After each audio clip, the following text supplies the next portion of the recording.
আমি একটা জিনিস বুঝি না যে হিরো আলম কি সবার প্রতিদ্বন্দ্বী হয়ে যাচ্ছে নাকি? হিরো আলমকে সবাই কি ভয় পায় নাকি? গত সরকারের যে আমলে আমরা দেখেছি যে হিরো আলম যেখানে নির্বাচনী প্রচারণা চালাইতে গেছে শক্ত প্রতিদ্বন্দ্বী হয়ে প্রতিহত করার জন্য শত শত নেতাকর্মী হিরো আলমের উপর আক্রমণ করে। কেন?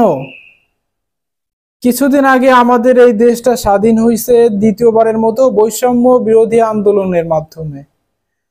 হিরো আলম কি ছোট, কালো, দেখতে ভালো না, কুৎসিত চেহারার, এই জন্য কি হিরো আলমের পর এত রাগ সবার? দেশটা তো বৈষম্য থাকবে না, সেই কারণেই তো দেশটা স্বাধীন করা হয়েছে, তাই না? হিরো আলমকে যদি আপনাদের এত শক্ত প্রতিদ্বন্দ্বী মনে হয় তাহলে আপনাদের রাজনীতিতে আসা উচিত না।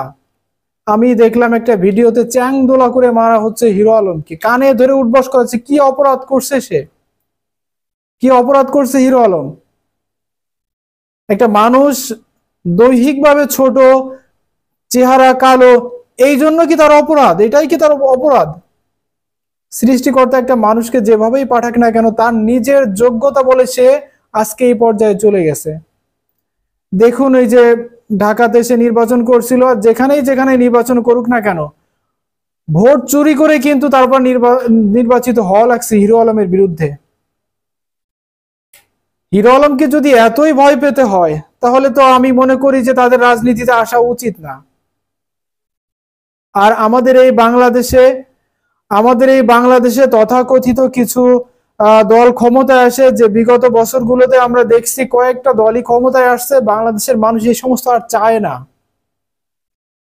সদ্য একটা দলের সদ্য পতন হয়েছে, পতন হওয়ার 1-1.5 মাস হয়েছে, এখন পর্যন্ত মানে কি বলে যে আর একটা গ্রুপ খুব আক্রমণাত্মক হয়ে উঠতেছে। কি করছেন আপনারা এই গত কয়েক বছর যাবৎ? পারছেন আপনারা কিছু করতে? কি ছিঁড়ছেন আপনারা? এখন আপনারা যার উপরে হামলা চালাচ্ছেন। এই হামলা চালানোর জন্য এই দেশটা আমরা স্বাধীন করি নাই, ঠিক আছে? ফাজলামি শুরু করছে। দেশটাকে নিজেদের মতো করে যা ইচ্ছা তাই করবেন আপনারা। এক দল যাবে আর এক দল আসবে প্রতিশোধ নেওয়ার জন্য। আমরা এই দেশটা স্বাধীন করি নাই। এদেশের সাধারণ মানুষ, ছোট ছোট মানুষ, ছেলে মেয়েরা, সাধারণ শিক্ষার্থীরা জীবন দিছে এই দেশটাকে সুন্দর করে গড়ে তোলার জন্য।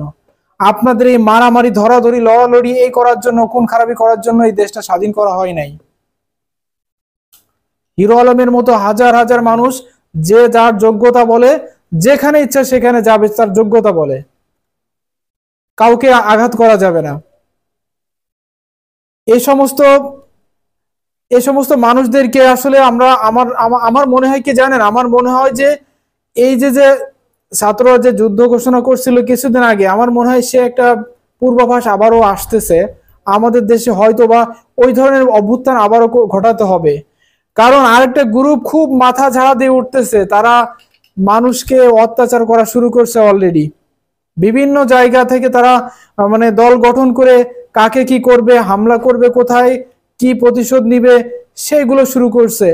নিজেদের যোগ্যতা বলে এগুলো আপনারা স্বাধীন করে করেন, নিজেদের যোগ্যতা বলে আপনারা কিছু একটা করে তারপরে করতেন। পারছেন আপনারা? পারেন না। এই যে ছোট ছোট ছেলে মেয়েরা দেখাই দিছে কিভাবে আন্দোলন করতে হয়, কিভাবে অন্যায়ের বিরুদ্ধে প্রতিবাদ করতে হয়। আর সুযোগ নেই এই ধরনের স্বৈরাচারের, এই ধরনের অত্যাচারীদের আর কোনো সুযোগ নেই এদেশে। সময় আছে, সময় থাকতে ভালো হয়ে যান, এই সমস্ত ফাজলামি বন্ধ করেন, মারামারি ধরাধারি এগুলো বন্ধ করে কিভাবে আমরা সবাই কাঁধে কাঁধ মিলিয়ে দেশটাকে সুন্দর করে গড়ে তুলতে পারি সেই ধরনের চিন্তা ভাবনা করেন। তাই না হলে আপনারা দেখছেন একজনকে কিন্তু একদম টেনে হিচড়ে একটা মানুষও কিন্তু দেশে তারা সবাই পালাইছে। এ থেকে আপনাদের শিক্ষা নেওয়া উচিত যে আমরা যদি অন্যায় কিছু করি, আমরা যদি অতিরিক্ত কোনো কিছু করি, আমাদেরও পরিণাম এমন হবে। এদেশের সাধারণ মানুষ জাগ্রত হয়েছে এখন, আর ঘুমাই নাই।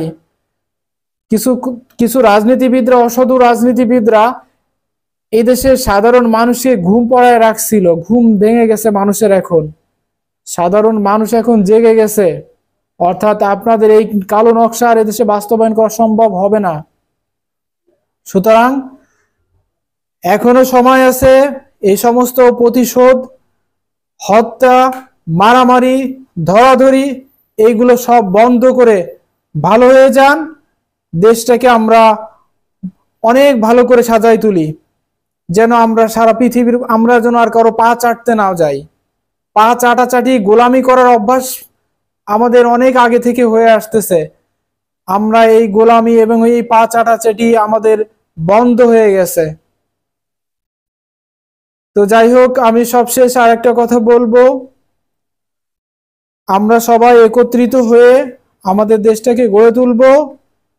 আমরা যেন কারো কোনো দেশের উপর নির্ভরশীল না হই। আমরা আমাদের নিজস্ব শক্তিতে আর সারা পৃথিবীকে আমরা দেখিয়ে দিতে চাই যে আমরা বাঙালিরাও পারি। সবাই ভালো থাকবেন, সুস্থ থাকবেন। আসসালামু আলাইকুম।